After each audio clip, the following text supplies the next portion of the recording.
We now cross live to New York, where world leaders are gathered for the 78th session of the United Nations General Assembly. Do stay tuned. As terrorism is gaining ground, Sudan is descending into full-scale civil war.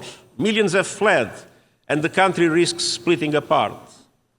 In Eastern Democratic Republic of the Congo, millions are displaced, and gender-based violence is a horrific daily reality. In Haiti, a country that suffered centuries of colonial exploitation is today overwhelmed by gang violence and still awaits international support. In Afghanistan, a staggering 70% of the population needs humanitarian assistance, with the rights of women and girls systematically denied. In Myanmar, brutal violence, worsening poverty, and repression are crushing hopes for a return to democracy. In the Middle East, escalating violence and bloodshed in the occupied Palestinian territory is taking a terrible toll on civilians. Unilateral actions are intensifying and undermining the possibility of a two-state solution, the only pathway to lasting peace and security for Palestinians and Israelis. Syria remains in ruins, while peace remains remote. And meanwhile, natural disasters are worsening the man-made disaster of conflict. In the face of this mounting crisis, the global humanitarian system is on the verge of collapse. Needs are rising, and funding is drying up. Our humanitarian operations are being forced to make massive cuts. But if we don't feed the hungry, we are feeding conflict. And I urge all countries to step up and to fund fully our global humanitarian appeal. Excellencies, the peace and security architecture is under unprecedented strain. That is why, in the context of the preparations for the Summit of the Future, we put forward ideas for the consideration of member states for a new agenda for peace based on the Charter and international law. It provides a unifying vision to address existing and new threats for a world in transition, calling on states to recommit to hold free from nuclear weapons and to end the erosion of the nuclear disarmament and arms control regime, bolstering prevention at the global level by maximizing the capacity and convening power of the UN and our good offices to bridge geopolitical divides, bolstering prevention at the national level by linking actions for peace with progress on the Sustainable Development Goals, putting women's leadership and participation at the center of decision-making, and committing to the eradication of all forms of violence against women, calling for a broad-based reflection on peacekeeping and make it nimbler and more adaptable with forward-looking transition and exit strategies from the start, and supporting peace enforcement action by regional organizations, notably the African Union, with Security Council clear mandates and predictable funding. Determination for peace also requires new governance frameworks for emerging threats, from artificial intelligence to lithium autonomous weapons that function without human control. Excellencies, peace is inextricably linked to sustainable development. We see a familiar pattern around the world. The closer a country is to conflict, the further it is far from the Sustainable Development Goals. The Charter calls on us to be determined in promoting social progress. In 21st century terms, that means achieving the Sustainable Development Goals. Yet inequality defines our time. From cities where skyscrapers tower over slums, to countries that are forced to choose between serving their people or serving their debts. Today, Africa spends more on debt interest than on health care. Yesterday's SDG Summit was about a global rescue plan to scale up support from billions to trillions. And Excellencies, the international financial architecture remains dysfunctional, outdated, and unjust. And the deep reforms that are needed won't happen overnight. But we can take determined steps now to help countries where the crises such as the COVID-19 pandemic have dramatically impacted. By urgently advancing the SDG stimulus of $500 billion per year and relieving the financial burden on developing and emerging economies. By scaling up development and climate finance, increasing the capital base and changing the business model of multilateral development banks, by ensuring effective debt relief mechanisms and channeling emergency financial support towards those in greatest needs. Excellencies, we must be determined to tackle the most immediate threat to our future, our overheating planet. Climate change is not just a change in the weather. Climate change is changing life on our planet. It is affecting every aspect of our work. It is killing people and devastating communities. Around the world, we see not only accelerating temperatures, we see an acceleration in sea levels rising, glaciers receding, deadly diseases spreading, the extinction of species, and cities under threat. And this is only the beginning. We have just survived the hottest days, the hottest months, and the hottest summer on the books. Behind every broken record are broken economies, broken lives, and whole nations at the breaking point. Every continent, every region, and every country is feeling the heat. But I'm not sure all leaders are feeling that heat. Actions are falling abysmally short. There is still time to keep rising temperatures within the 1.5-degree limits of the Paris Agreement, but that requires drastic steps now to cut greenhouse gas emissions and to ensure climate justice for those who did least to cause the crisis but are paying the highest price. We have the receipts. G20 countries are responsible for 80% of greenhouse emissions. They must lead. They must break their addiction to fossil fuels, stop new coal, and indeed the International Energy Agency's findings that new oil and gas licensing by them is incompatible with keeping the 1.5-degree limit alive. To stand a fighting chance of limiting global temperature rise, we must phase out coal, oil and gas in a fair and equitable way and massively boost renewables. This is the only path to affordable, renewable energy for all. And unfortunately, many still in Africa, mainly in Africa, still lack electricity. So the fossil fuel age has failed. If fossil fuel companies want to be part of the solution, they must lead the transition to renewable energy. No more dirty production. No more fake solutions. No more bankrolling climate denial. I have laid out a climate solidarity pact in which all big emitters are asked to make extra efforts to cut emissions, and wealthier countries support emerging economies with finance and technology to do so. For example, Africa has 60% of the world's solar capacity, but just 2% of renewable investments. And I've also put forward an acceleration agenda to supercharge these efforts.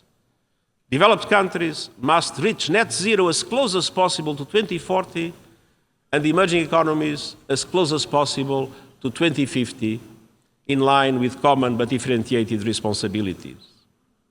And immediate steps include an end to coal by 2030 for OECD countries and 2040 for the rest of the world. An end to fossil fuel subsidies and the price on carbon.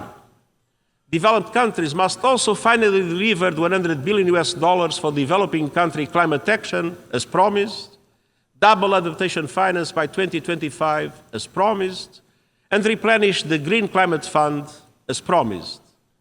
And all countries must work to operationalize the Loss and Damage Fund this year and ensure universal early warning coverage by 2027.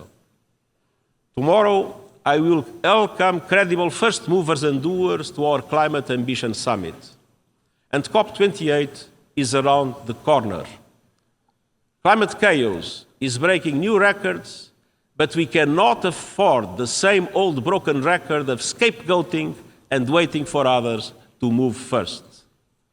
And to all those working, marching, and championing real climate action, I want you to know that you are on the right side of history and that I am with you.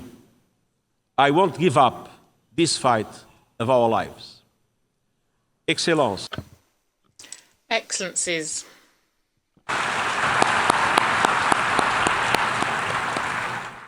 nous devons we must also be determined to honour the Charter's commitment to fundamental human rights. Just 4 women signed our founding document. One look around this room shows that not enough has changed.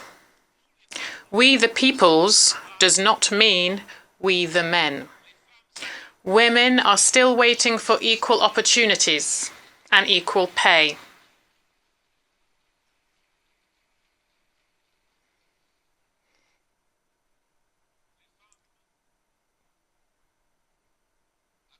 Women are still waiting for equal opportunities and equal pay, for equality under the law, for their work to be valued and their opinions to count.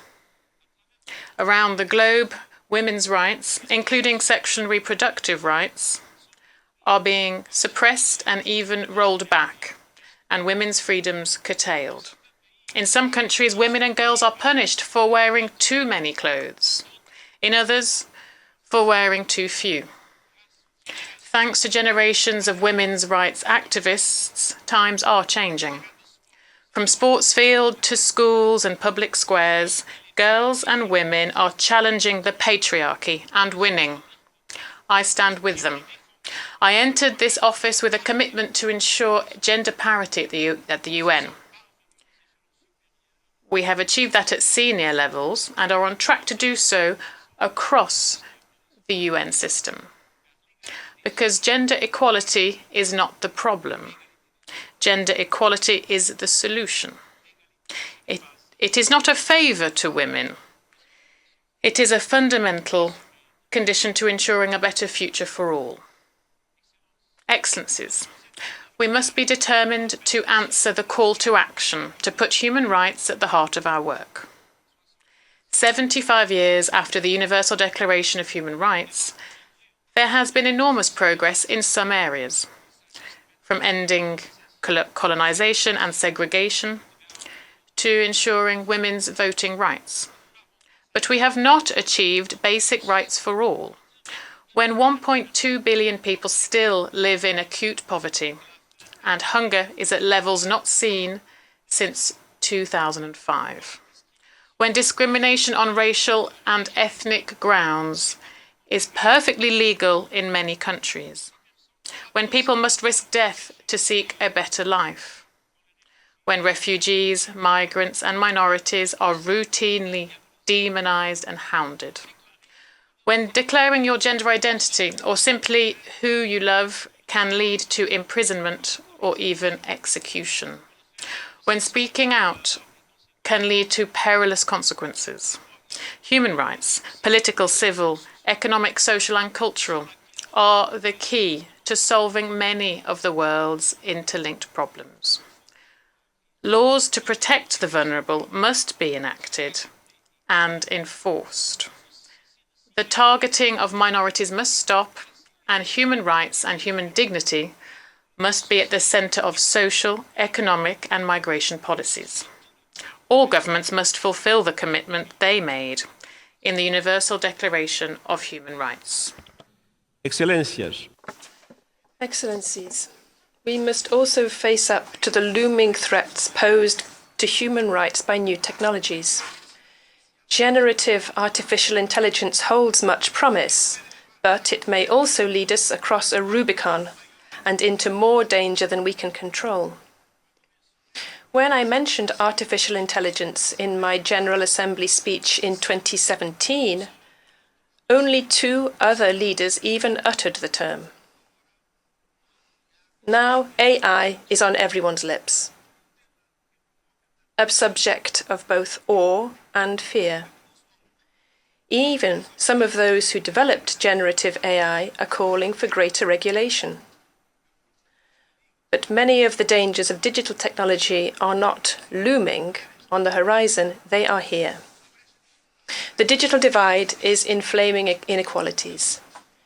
Hate speech, disinformation and conspiracy theories on social media platforms are spread and amplified by AI.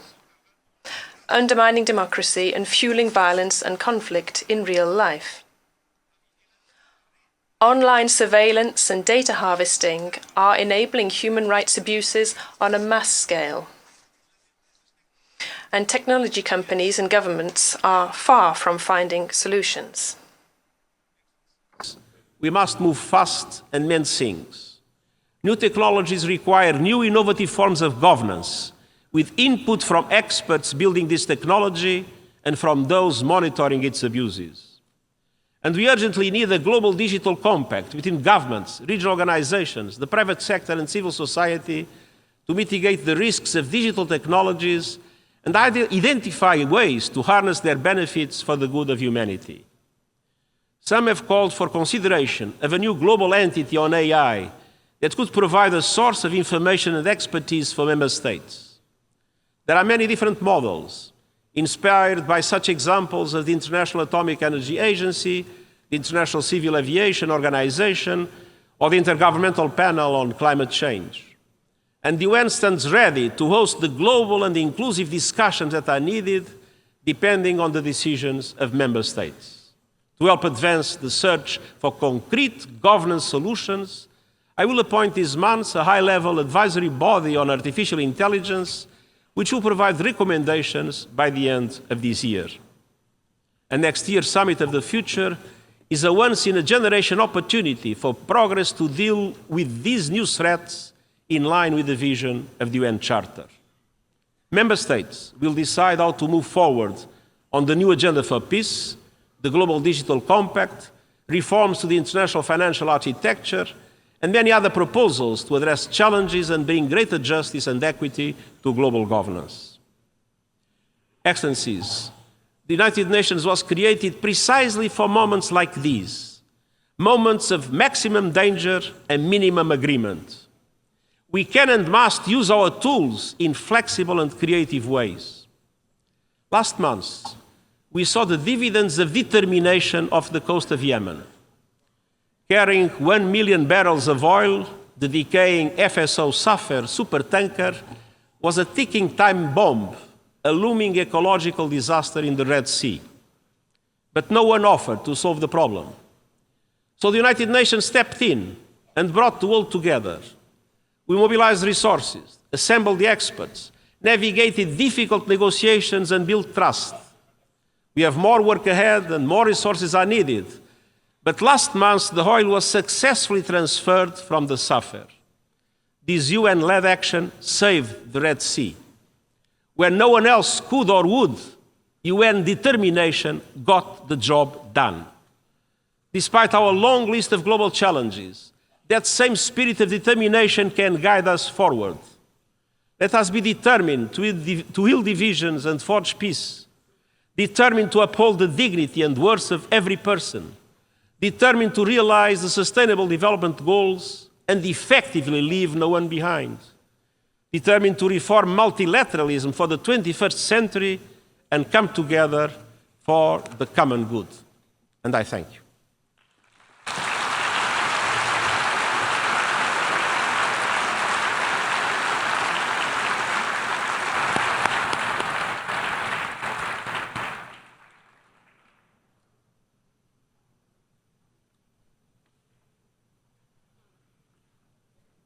I thank the Secretary General.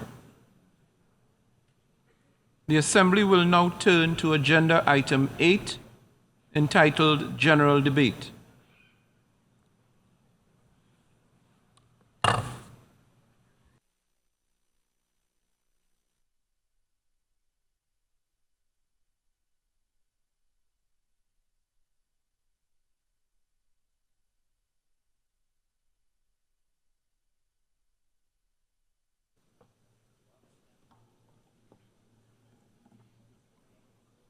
Excellencies, Heads of State and Government, Mr. Secretary General of the United Nations, Honorable Ministers, distinguished delegates, and all stakeholders here present.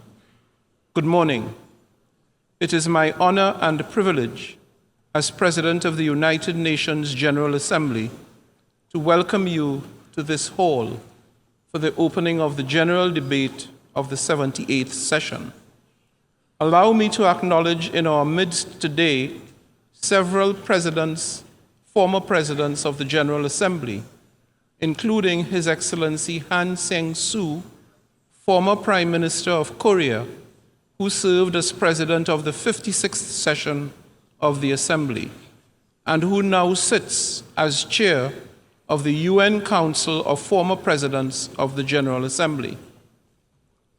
Together, this Assembly Hall and this rostrum stand as a living testament to multilateralism and to the extraordinary role and compelling influence of the United Nations over the 75 years of its existence.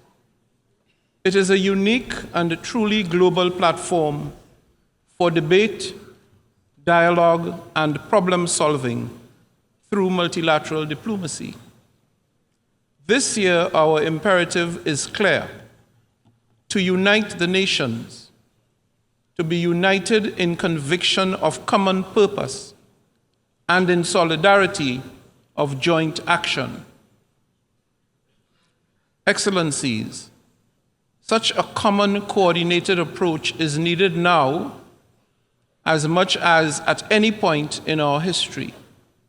War, climate change, debt, energy and food crises, poverty and famine. These crises are directly impacting the lives and well-being of billions of people around the world. They are rolling back decades of hard-won development gains and thus condemning millions to lifelong intergenerational poverty and hardship.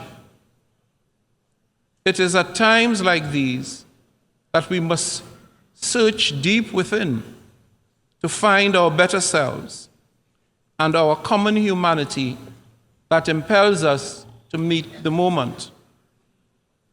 I therefore implore you, let us use this forum for that which it was intended. Let us listen and learn. Let us rebuild trust and reignite global solidarity. And let us find common ground to address the challenges we face. In the words of the late, great Madeleine Albright, if the UN did not exist, we would have to invent it. We are fortunate, therefore, that it does indeed exist. Let us therefore make full and effective use of this unparalleled resource. Excellencies, this message is all the more important in light of the continued violation of the territorial integrity and sovereignty of a fellow member of the United Nations, Ukraine. That horrendous war has unleashed untold suffering and destroyed countless families, communities, and lives. Its cascading impacts has also spooked many developing countries in far-flung corners of the globe, unleashing acute shortages of essential commodities, triggering food insecurity and volatility in energy prices. It has even revived the unconscionable threat of nuclear war. We all want this war to end. It is an affront to everything that this organization and the UN Charter stands for. We need just and sustainable peace in Ukraine and elsewhere in the world, in line with international law and with the UN Charter. Peace must also be given a chance in other parts of the globe, from Africa to the Middle East. With the adoption of the Agenda 2063, Africa spelled a clear path for the Africa we want, and the continent still has a great chance to cut a corner in consolidating democracy and good governance.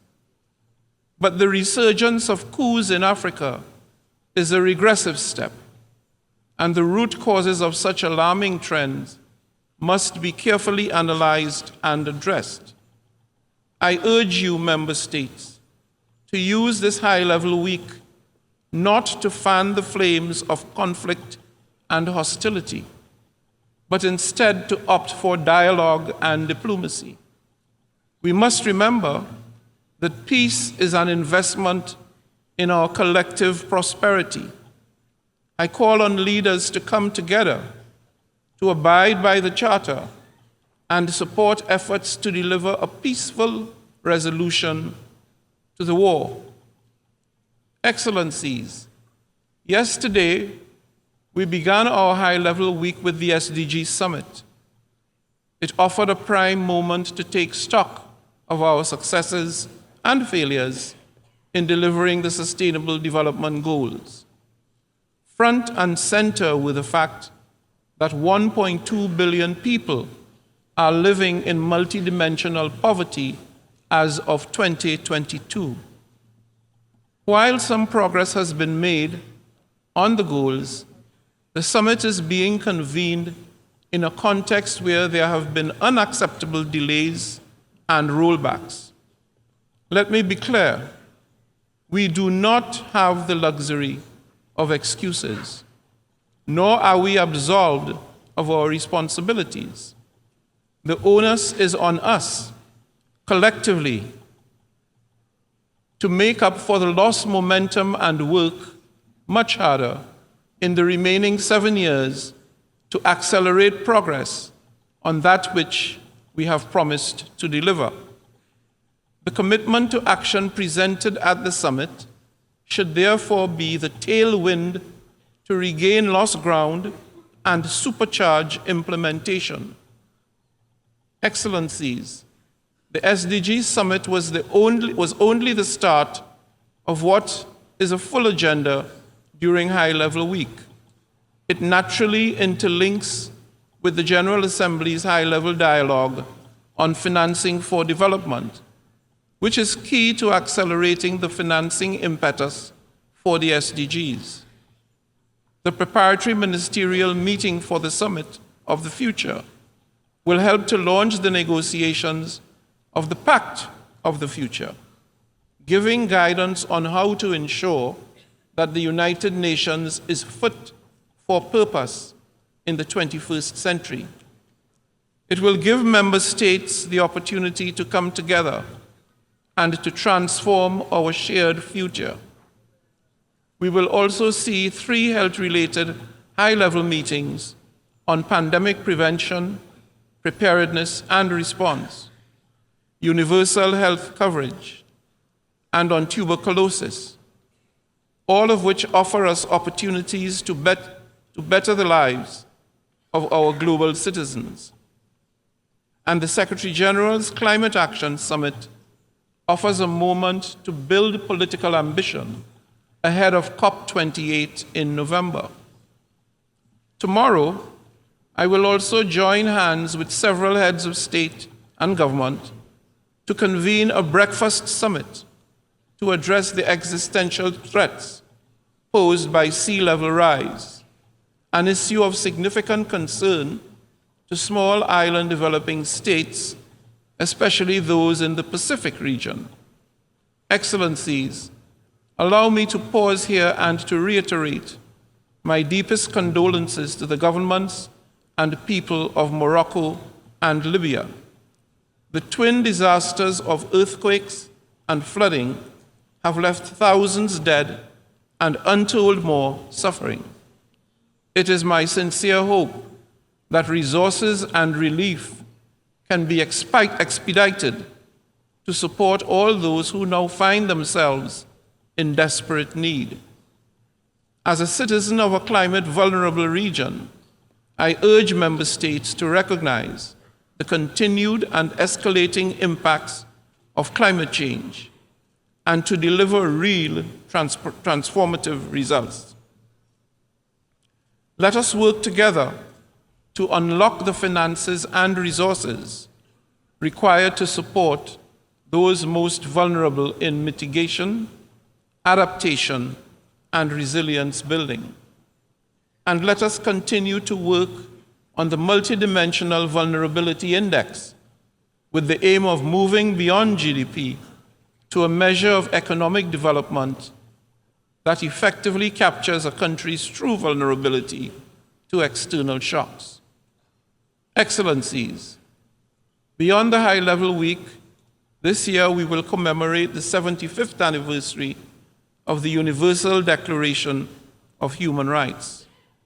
This is an opportunity to rededicate ourselves to the principles enshrined in the Declaration and to remind ourselves that we are all born free and equal in dignity and in rights. As President of the 78th session, I am committed to championing vulnerable and marginalized groups, including indigenous peoples, peoples living with disabilities, and older persons. I have committed to ensure that we do not continue to neglect countries in special situations, and I intend to soon launch the high-level advisory group on LDCs, LLDCs, and SIDS. But first and foremost, we need to work for all women and girls who are appallingly still struggling for equality and respect. We must walk the talk on gender equality and women's empowerment. This means according women full, equal, and meaningful participation at every level. As an international gender champion myself, I'm strongly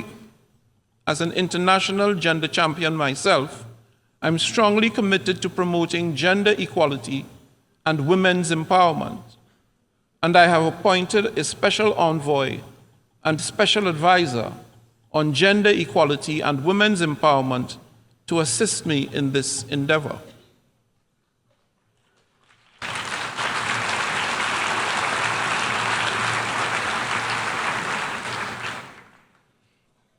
Before I close, allow me to emphasize this. Despite the many and complex challenges we face, we do have the capacity to effect change, consequential change. We can make a meaningful difference to the lives of billions of people, if we so choose. We do not lack capacity. What we lack is the will to act. By putting aside our differences and bridging divides, we can deliver, we must deliver peace, progress, prosperity, and sustainability to everyone, everywhere. So let us step up and take action now. Let us re-energize the UN General Assembly and demonstrate our capacity and our will to deliver for all.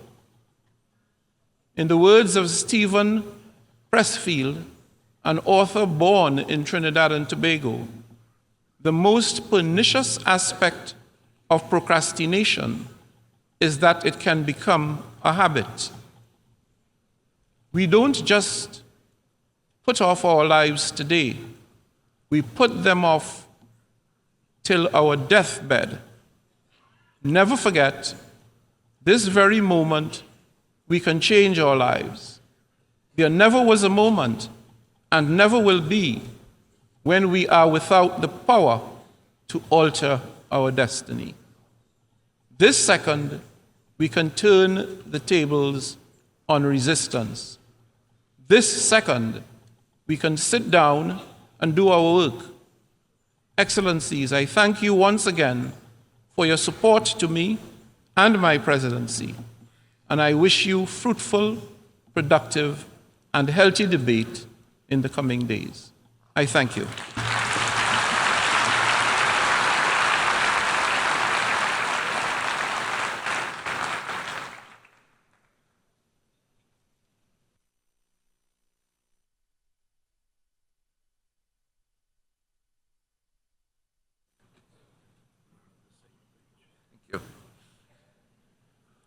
Before giving the floor to the first speaker for this morning, I would like to remind members that the list of speakers for the general debate has been established on the agreed basis that statements should be no longer than 15 minutes to enable all speakers to be heard at a given meeting. Within this time frame, I would like to appeal to speakers to deliver their statements at a reasonable pace so that interpretation into the other official UN languages may be provided properly. I would also like to draw your attention to the decision taken by the General Assembly at previous sessions, namely that the practice of expressing congratulations inside the General Assembly Hall after a speech has been delivered is strongly discouraged. After delivering their statements from the rostrum, speakers are invited to exit the General Assembly Hall through room GA 200, located behind the rostrum, before returning to their seats. May I take it that the General Assembly agrees to proceed in this manner? It is so decided. Finally, I should like to draw the attention of members that during the general debate, official photographs of all the speakers are taken by the Department of Global Communications. Members interested in obtaining these photographs are requested to contact the Photo Library of the United Nations. The Assembly will hear an address by His Excellency Luis Inácio Lula da Silva, President of the Federative Republic of Brazil. I request protocol to escort His Excellency. On behalf of the General Assembly, I have the honor to welcome His Excellency Luis Inácio Lula da Silva, President of the Federative Republic of Brazil, and to invite him to address the Assembly.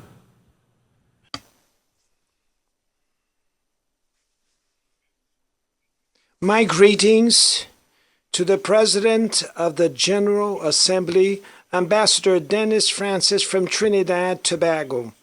It's a great pleasure to be preceded by the United Nations Secretary General Antonio Guterres. I greet each of the heads of state and government and delegates present. I pay homage to our compatriot Sergio Vieira de Mello and 21 other employees of this organization, victims of the brutal attack in Baghdad 20 years ago. I also wish to express my condolences to the victims of the earthquake in Morocco and the storms that hit Libya. Like what happened recently in the state of Rio Grande do Sul in my country, these tragedies have claimed lives and causing irreparable losses. Our thoughts and prayers are with all the victims and their families. Ladies and gentlemen, exactly 20 years ago, I stood on this rostrum for the first time and said, on that September 23rd, 2003, my first words before this World Parliament be of confidence in the human capacity to overcome challenges and evolve towards superior forms of coexistence. I return today to say that I maintain my unshakable trust in humanity. At that time, the world had not yet realized the severity of the climate crisis. Today, it knocks on our doors, destroys our homes, our cities, our countries, kills and imposes losses and suffering on our brothers, especially the poorest. Hunger, the central theme of my speech at this World Parliament 20 years ago, today affects 735 million human beings who will go to sleep tonight without knowing if they'll have anything to eat tomorrow. The world is increasingly unequal. The 10 richest billionaires have more wealth than the poorest 40% of humanity. The destiny of every child born on this planet seems to be decided while they're still in their mother's womb. The part of the world where their parents live and the social class their family belongs to will determine whether or not that child will have opportunities throughout life. Whether they will eat at every meal or whether they will be denied the right to eat breakfast, lunch, and dinner every day. Whether they will have access to health care or whether they will fall to diseases that could have already been eradicated. Whether they will finish school and get a quality job or whether they will become part of the countless of unemployed, underemployed, and discouraged people. First of all, we must overcome resignation, which makes us accept such unfairness as a natural phenomenon. To overcome inequality, there's a lack of political will from those who govern the world in order to overcome inequality. Ladies and gentlemen, if today I return in the honorable capacity of President of Brazil, it is thanks to the victory won by democracy in my country. Democracy ensured that we overcame hate, misinformation, and oppression. Hope, once again, has won over fear. Our mission is to unite Brazil and rebuild a sovereign, fair, sustainable, supportive, with solidarity, a generous, and a joyful country. Brazil is finding itself again with itself, with our region, with the world, and multilateralism. As I never tire of repeating, Brazil is back. Our country is back to make its due contributions in facing the major global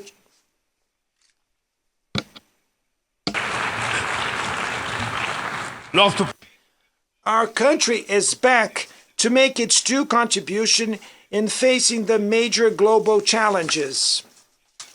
We have reclaimed our foreign policy's universalism, marked by respectful dialogue with everyone. The international community is immersed in a whirlwind of multiple and simultaneous crises. The COVID-19 pandemic, the climate crisis, the food and energy insecurity have been amplified by growing geopolitical tensions. Racism, intolerance, xenophobia have spread, encouraged by new technologies created supposedly to bring us closer together. If we had to summarize these challenges in a single word, this challenge could be called, the reason for its challenge would be inequality. Inequality is at the root of this phenomena, or acts to aggravate them. The UN's broadest and most ambitious collective action aimed at development, the 2030 Agenda, could turn into its biggest failure. We have reached half of the implementation period and are still far from the defined goals. Most of the Sustainable Development Goals are moving at a slow pace. The moral and political imperative of eradicating poverty and ending hunger appears to have been numbed. In these 7 years that we have left, reducing inequalities within and between countries should become the core objective of the 2030 Agenda. Reducing inequalities within countries requires including the poor in government budgets and making the rich pay taxes that are proportional to their wealth. In Brazil, we are committed to implementing all the 17 SDGs in an integrated and indivisible manner. We want to achieve racial equality in Brazilian society through an 18th goal, which we will voluntarily adopt.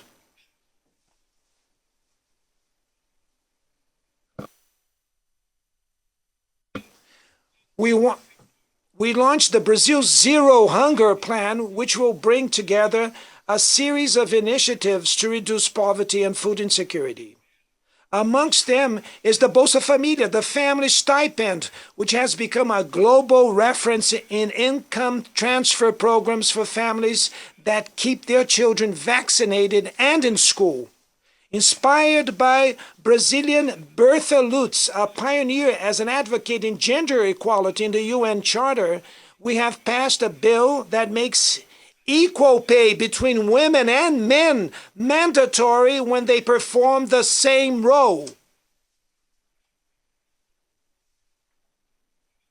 We shall fight femicide and all forms of violence against women. We shall rigorously advocate for the rights of the LGBTQI plus groups and of people with disabilities. We have revived social participatory practices as a strategic tool for implementing public policies. Mr. President, acting against climate change involves thinking about tomorrow and facing historical inequalities. Rich countries grew based on a model with high rates of climate-damaging gas emissions.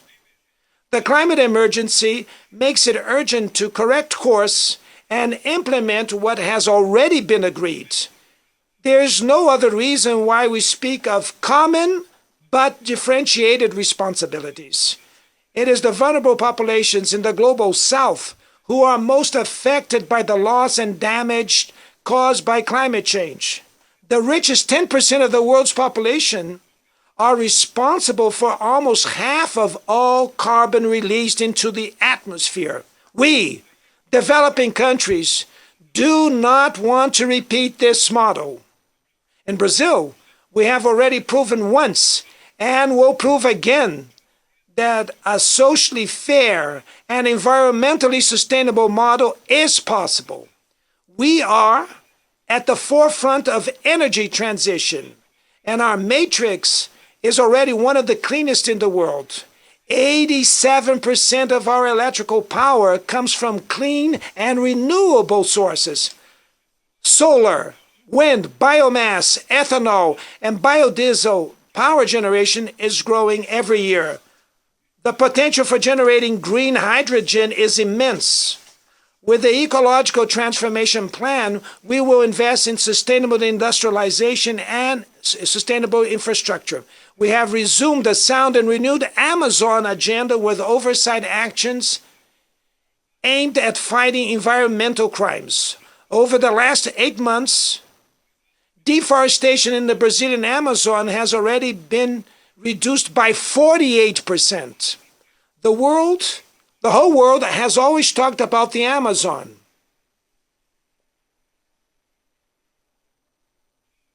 The whole world has always talked about the Amazon. Now, the Amazon is speaking for itself. A month ago, we hosted the Belém Summit meeting at the heart of the Amazon and launched a new collaboration agenda between countries that are part of that biome. There are 50 million South Americans living in the Amazon, whose future depends on the decisive and coordination action of the countries that hold sovereignty over the region's territories. We all have also further dialogue with other countries that have tropical forests in Africa and Asia. We want to arrive at COP28 in Dubai with a joint vision that reflects, without any coaching, the priorities for preserving the Amazon, the Congo and Borneo Mekong basins based on our needs. Without mobilizing financial and technological resources, there's no way to implement what we decided in the Paris Agreement and the Global Biodiversity Framework. The promise to allocate $100 billion annually to developing countries remains just that, a long promise. Today, this amount would be insufficient for a demand that already reaches trillions of dollars. Mr. President, the principle on which multilateralism is based, that of sovereign equality between nations, has been eroding. At the main global governance levels, negotiations in which all countries have a voice and vote have lost momentum. When institutions reproduce inequalities, they are part of the problem, not the solution. Last year, the IMF made available $160 billion in special drawing rights to European countries and just $34 billion to African countries. The unequal and distorted representation of the management of the IMF and the World Bank is unacceptable. We have not corrected the excesses of market deregulation and the support of the ideology of the minimum state. The foundations of a new economic governance have not been laid. The BRICS was the result of this paralysis and constitute a strategic platform to promote cooperation between emerging countries. The recent expansion of the group at the Johannesburg Summit meeting strengthens the fight for an order which accommodates the economic, geographic, and political plurality of the 21st century. We are a force that works towards fairer global trade in the context of a serious crisis in multilateralism. Rich countries' protectionism has gained strength, and the World Trade Organization remains paralyzed, especially its dispute settlement system. Nobody remembers the Doha Development Round anymore. In the meantime, unemployment and precarious work has been undermining people's confidence in better times, especially the youth. Governments need to break away from the increasing dissonance between the voice of the markets and the voice of the streets. Neoliberalism has aggravated the economic and political inequality that plagues democracies today. Its legacy is a mass of disenfranchised and excluded people. Amidst the wreck, far-right adventurers emerge who deny politics and sell solutions that are easy as they are wrong. Many have fallen to the temptation of replacing failed neoliberalism with primitive, conservative, and authoritarian nationalism.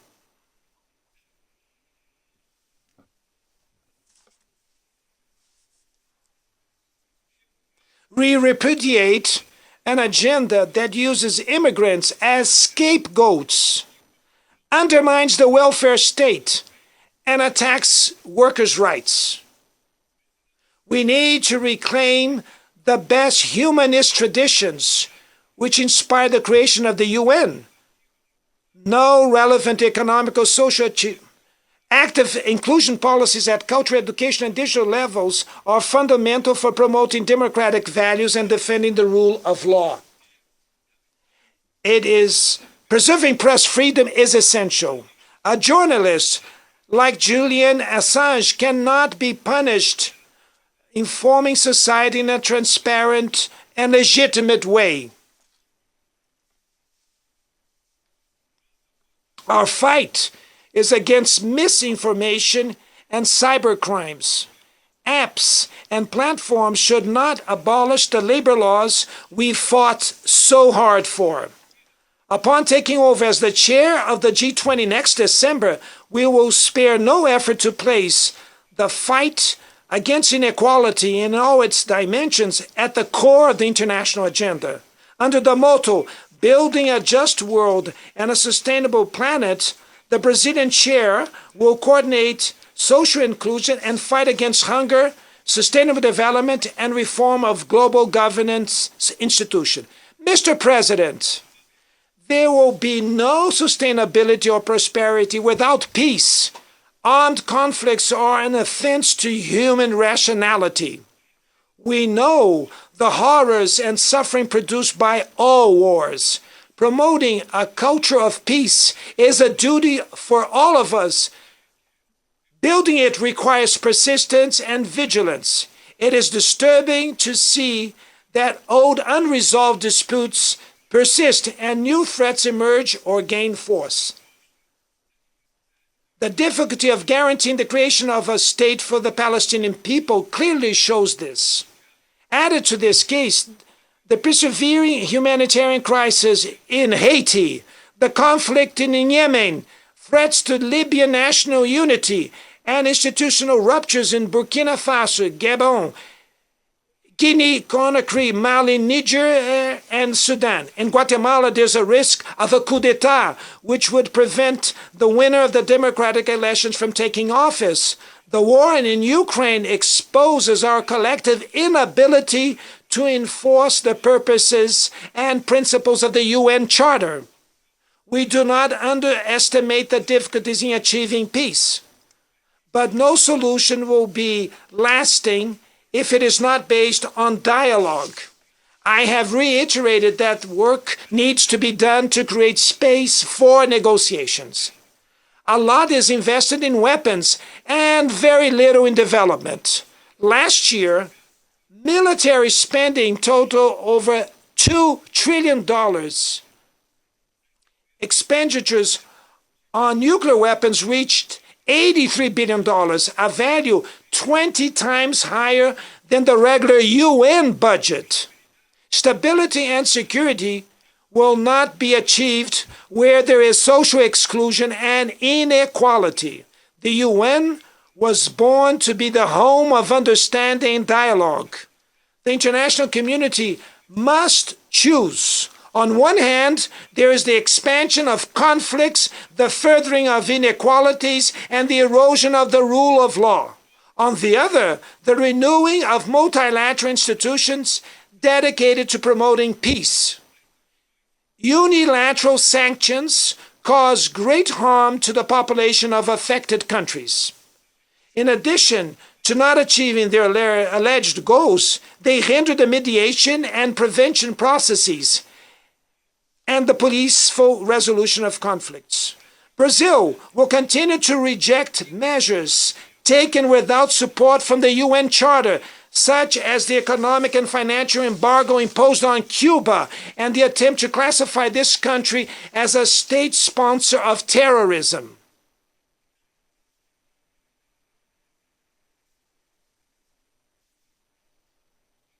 We shall continue to criticize any attempts to divide the world into zones of influence and reviving the Cold War. The UN Security Council has been progressively losing its credibility. This frailty is the specific result of actions from its permanent members who wage unauthorized wars aimed at territorial expansion or regime change.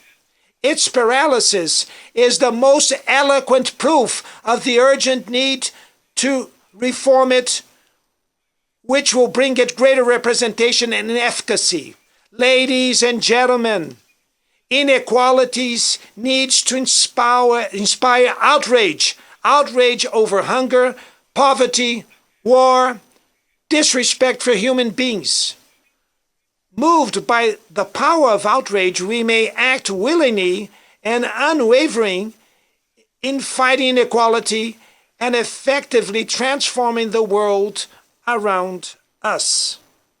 The UN needs to fulfill its role as a builder of a world with more solidarity, fraternity, and fairness. But it would only do so if its members have the courage to proclaim their discontent at inequality and work tirelessly to overcome it. And I will wish to say thank you very much to all of you.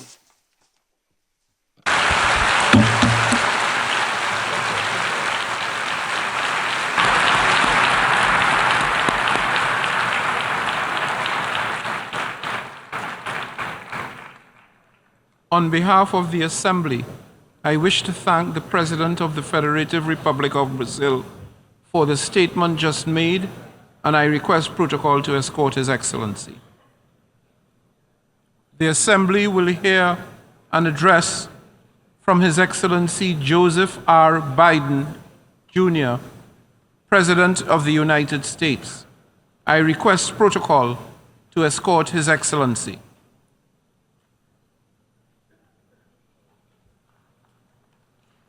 On behalf of the General Assembly, I have the honor to welcome His Excellency Joseph R. Biden, Jr., President of the United States of America, and I invite him to address the Assembly. Mr. President, Mr. Secretary General, my fellow leaders, about a week ago, I stood on the other side of the world, in Vietnam, on soil once bloody with war, And I met a small group of veterans, Americans and Vietnamese, who wouldn't, and I watched the exchange of personal artifacts from that war, identification cards and a diary. It was deeply moving to see the reaction of the Vietnamese and American soldiers. Culmination of 50 years of hard work on both sides to address the painful legacies of war and to choose to work together toward peace and a better future. Nothing about that journey was inevitable. For decades, it would have been unthinkable for an American president to stand in Hanoi alongside a Vietnamese leader and announce a mutual commitment to the highest level of country's partnership. But it's a powerful reminder that our history need not dictate our future. With the concerted leadership and careful effort, adversaries can become partners. Overwhelming challenges can be resolved, and deep wounds can heal. So let us never forget that. When we choose to stand together and recognize the common hopes that bind all humanity, we hold our hands the power to bend that arc of history. My fellow leaders, we gather once more at an inflection point in world history, with the eyes of the world upon all of you, all of us. As President of the United States, I understand the duty my country has to lead in this critical moment, to work with countries in every region, linking them in common cause, to join together with partners who share a common vision of the future of the world, where our children do not go hungry and everyone has access to quality health care, where workers are empowered and our environment is protected, where entrepreneurs and innovators everywhere can access opportunity everywhere, where conflicts are resolved peacefully and countries can chart their own course. The United States seeks a more secure, more prosperous, more equitable world for all people, because we know our future is bound to yours. Let me repeat that again. We know our future is bound to yours. And no nation can meet the challenges of today alone. The generations that preceded us organized this body, the United Nations, and built international financial institutions and multilateral and regional bodies to help take on the challenges of their time. It wasn't always perfect. But working together, the world made some remarkable and undeniable progress that improved the lives of all people. We avoided renewal of global conflict while lifting more than 1 billion people out of extreme poverty. We together expanded access to education for millions of children. We saved tens of millions of lives that would have otherwise been lost to preventable and treatable diseases like measles, malaria, tuberculosis. HIV/AIDS infections and deaths plummeted, in no small part because of PEPFAR's work in more than 55 countries, saving more than 25 million lives. It's a profound testament to what we can achieve when we act together, when we take on tough challenges, and an admonition for all of us to urgently accelerate our progress so that no one's left behind, because too many people are being left behind. The institutions we built together at the end of the Second World War are an enduring bedrock of our progress, and the United States is committed to sustaining them. And this year, we're proud to rejoin UNESCO. We also recognize that to meet the new challenges of our decades-old institutions and approaches, they must be updated to keep peace with the world. We have to bring in more leadership and capability that exists everywhere, especially from regions that had not always been fully included. We have to grapple with the challenges that are more connected and more complex.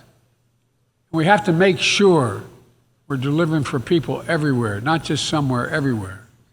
Simply put, the 21st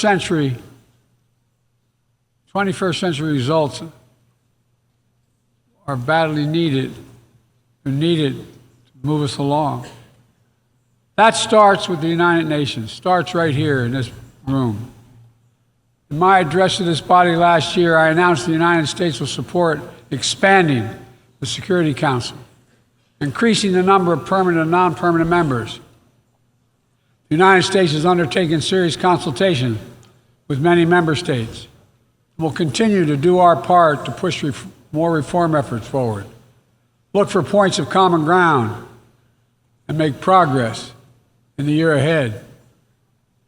We need to be able to break the gridlock that too often stymies progress and blocks consensus on the Council. We need more voices, more perspectives at the table. The United Nations must continue to preserve peace, prevent conflict, and alleviate human suffering. And we embrace nations stepping up to lead in new ways and to seek new breakthroughs on hard issues. For example, on Haiti, the Caribbean community is facilitating a dialogue among Haitian society.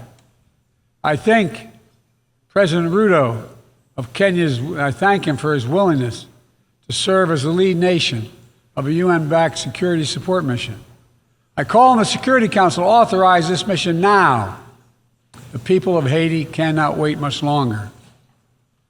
The United States is working across the board to make global institutions more responsive, more effective, and more inclusive. For example, we've taken significant steps to reform and scale up the World Bank, expanding its financing to low and middle-income countries so it can help boost progress toward meeting the Sustainable Development Goals and better address interconnected challenges like climate change and fragility. Under the new president of the World Bank, change is already taking root. Last month, I asked the United States Congress for additional funds to expand World Bank financing by $25 billion. And at the G20, we rallied the major economies of the world to mobilize even more funding. Collectively, we can deliver a transformational boost to World Bank lending. And because the multilateral development banks are among the best tools we have for mobilizing transparent, high-quality investment in developing countries, reforming these institutions can be a game changer. Similarly, we proposed making sure developing countries have a strong voice and representation at the International Monetary Fund.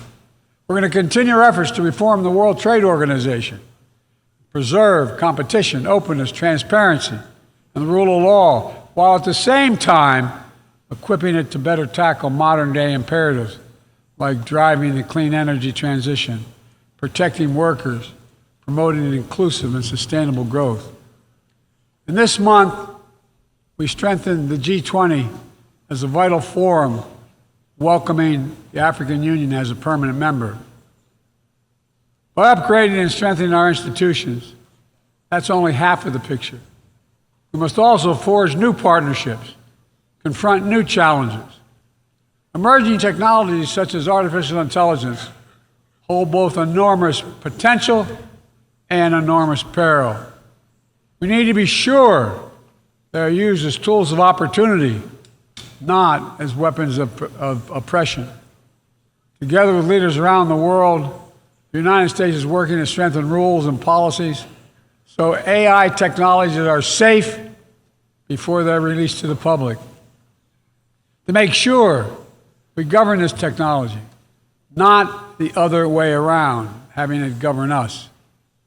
And I'm committed to working through this institution and other international bodies and directly with leaders around the world, including our competitors, to ensure we harness the power of artificial intelligence for good while protecting our citizens from its most profound risk. It's going to take all of us. I've been working on this for a while, as many of you have. It's going to take all of us to get this right. In every region of the world, the United States is mobilizing strong alliances, versatile partnerships, common purpose, collective action to bring new approaches to our shared challenges. Here in the Western Hemisphere, we united 21 nations in support of the Los Angeles Declaration on Migration and Protection, launching a region-wide approach to a region-wide challenge to better uphold laws and protect the rights of migrants. In the Indo-Pacific, we've elevated our Quad partnership with India, Japan, and Australia to deliver concrete progress for the people of the region on everything from vaccines to maritime security. Just yesterday, after 2 consultations in diplomacy, the United States brought together dozens of nations across 4 continents to establish a new partnership for Atlantic cooperation so that the coastal Atlantic countries can better cooperate on science, technology, environmental protection, and sustainable economic development.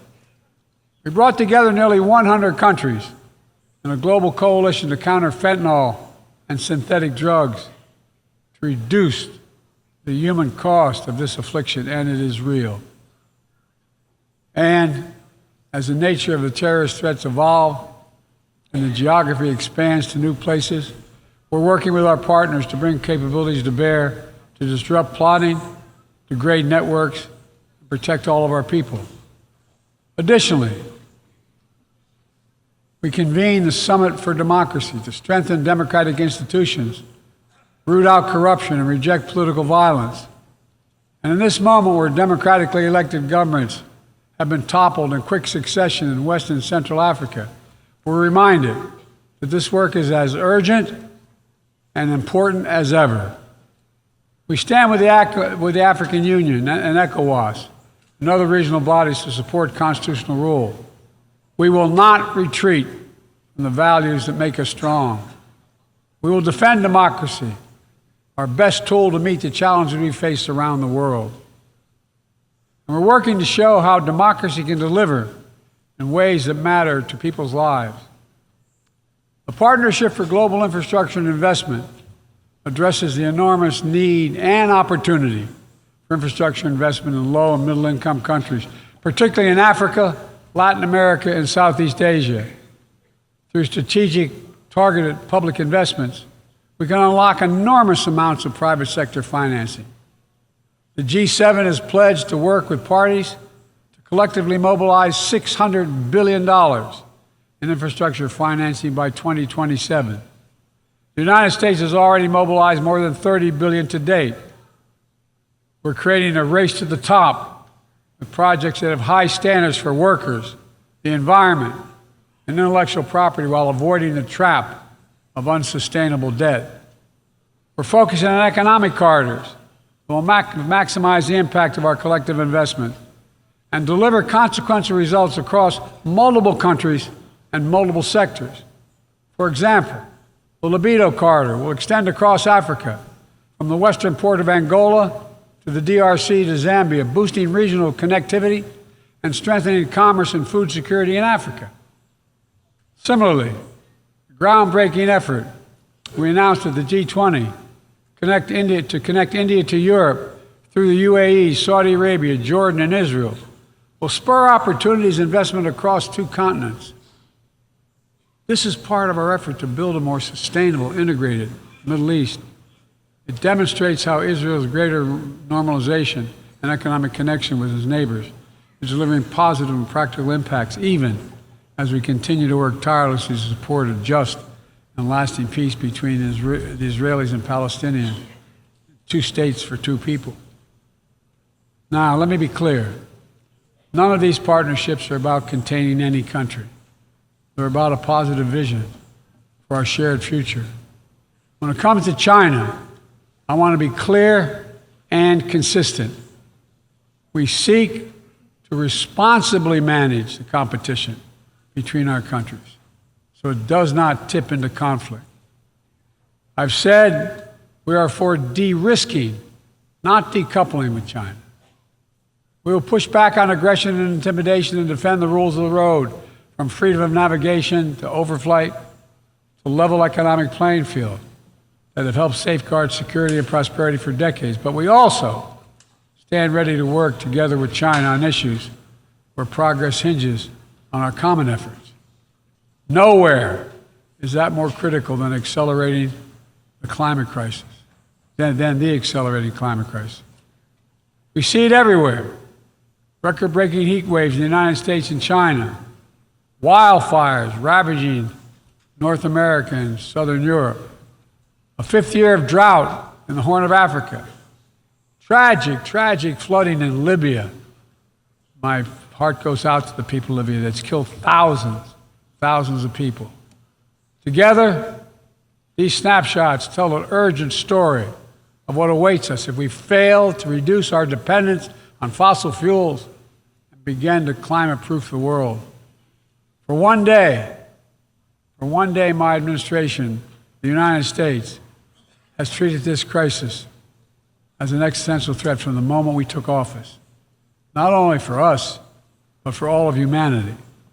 Last year, I signed into law in the United States the largest investment ever anywhere in the history of the world to combat the climate crisis and help move the global economy toward a clean energy future. We're also working with the Congress to quadruple our climate financing, to help developing countries reach their climate goals and adapt to climate impacts. And this year, the world's on track to meet the climate finance pledge that made under the Paris Agreement, $100 billion to raise collectively. But we need more investment from public and private sector alike, especially in places that have contributed so little to global emissions, but face some of the worst effects of climate change, like the Pacific Islands. The United States is working directly with the Pacific Island Forum to help these nations adapt, build resilience to the climate impacts, even as we lead the effort to build innovative new partnerships that attack the global challenges from all sides.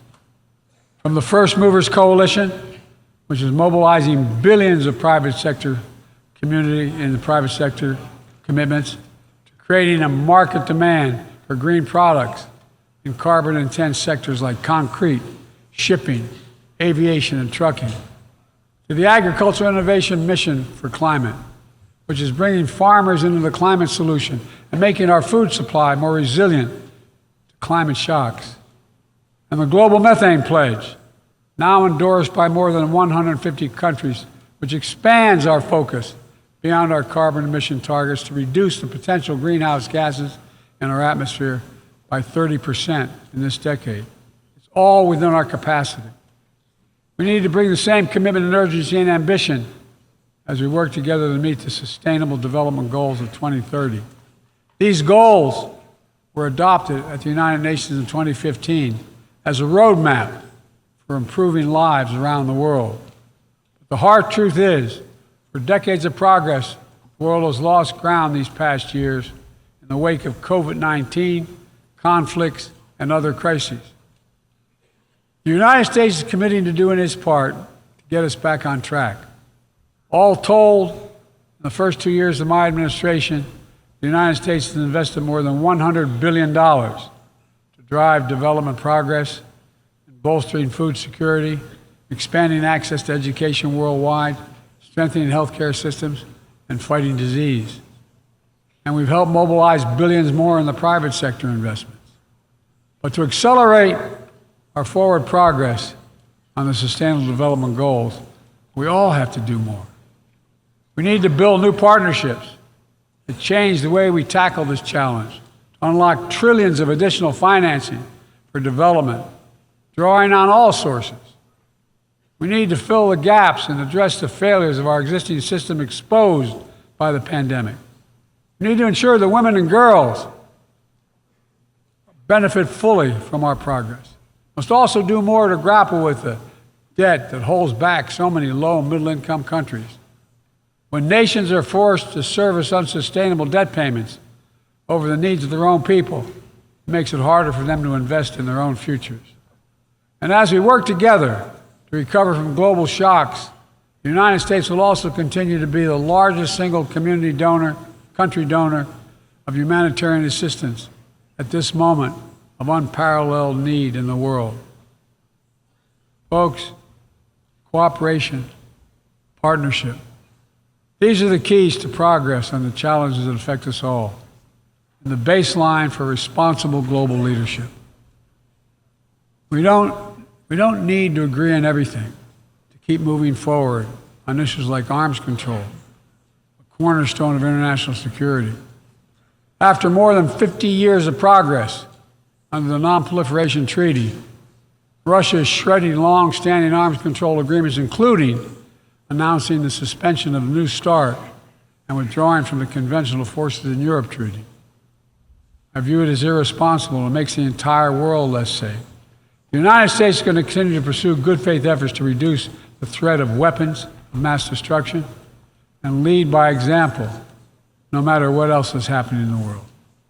This year, we safely destroyed at least the last chemical munitions in the U.S. stockpile, fulfilling our commitment toward a world free of chemical weapons. And we condemn the DPRK's continued violation of UN Security Council resolutions, but we are committed to diplomacy that will bring about the denuclearization of the Korean Peninsula. We're working with our partners to address Iran's destabilizing activities that threaten regional and global security, and remain steadfast in our commitment that Iran must never acquire a nuclear weapon. Now, even as we evolve our institutions and drive creative new partnerships, let me be clear. Certain principles of our international system are sacrosanct. Sovereignty, territorial integrity, human rights. These are the core tenets of the UN Charter, the pillars for peaceful relations among nations, without which we cannot achieve any of our goals. That has not changed, and that must not change. Yet, for the second year in a row, this gathering, dedicated to peaceful resolution of conflicts, is darkened by the shadow of war. An illegal war of conquest brought without provocation by Russia against its neighbor Ukraine. Like every nation in the world, the United States wants this war to end. No nation wants this war to end more than Ukraine. And we strongly support Ukraine in its efforts to bring about a diplomatic resolution that delivers just and lasting peace. Russia alone bears responsibility for this war. Russia alone has the power to end this war immediately. And it's Russia alone that stands in the way of peace, because Russia's price for peace is Ukraine's capitulation, Ukraine's territory, and Ukraine's children. Russia believes that the world will grow weary and allow it to brutalize Ukraine without consequence. But I ask you this: if we abandon the core principles of the United States to appease an aggressor, can any member state in this body feel confident that they are protected? If we allow Ukraine to be carved up, is the independence of any nation secure? I'd respectfully suggest the answer is no. We have to stand up to this naked aggression today and deter other would-be aggressors tomorrow. That's why the United States, together with our allies and partners around the world, will continue to stand with the brave people of Ukraine as they defend their sovereignty and territorial integrity and their freedom.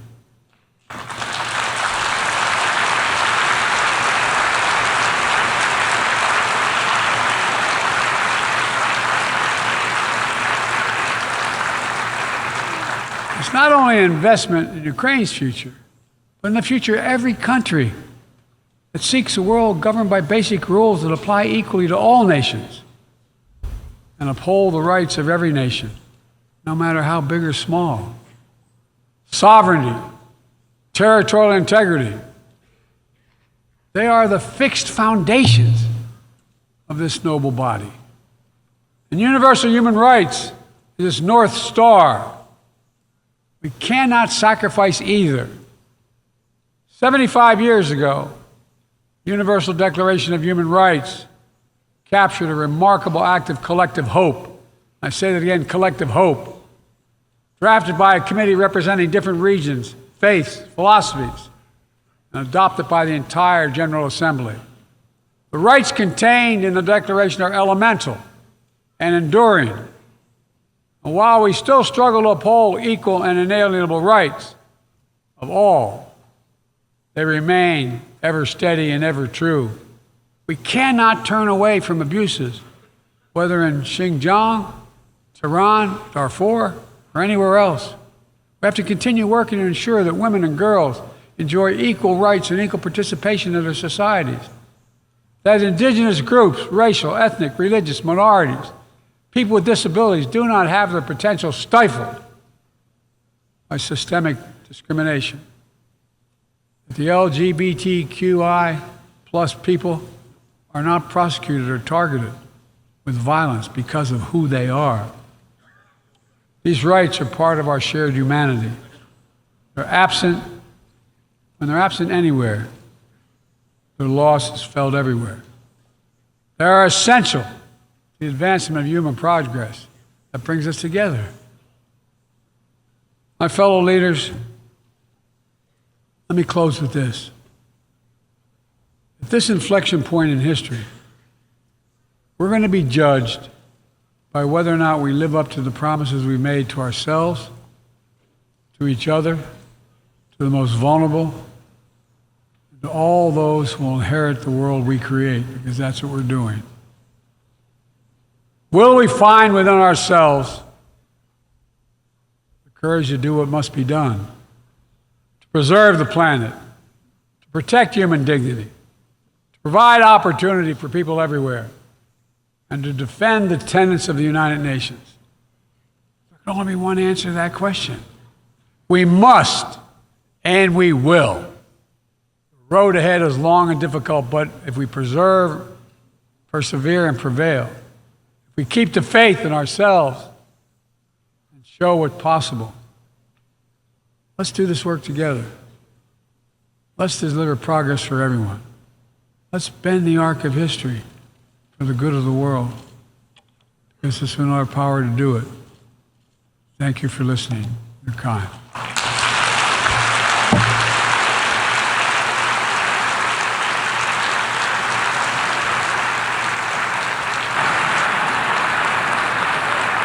On behalf of the Assembly, I wish to thank the President of the United States of America for the statement just made, and I request protocol to escort His Excellency. May I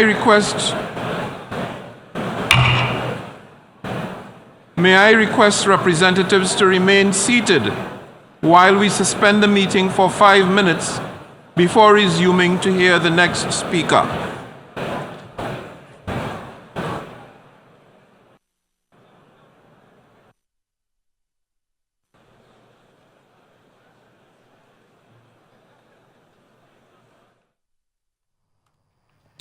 You've been watching live feed from New York, where the 78th UN General Assembly is currently meeting.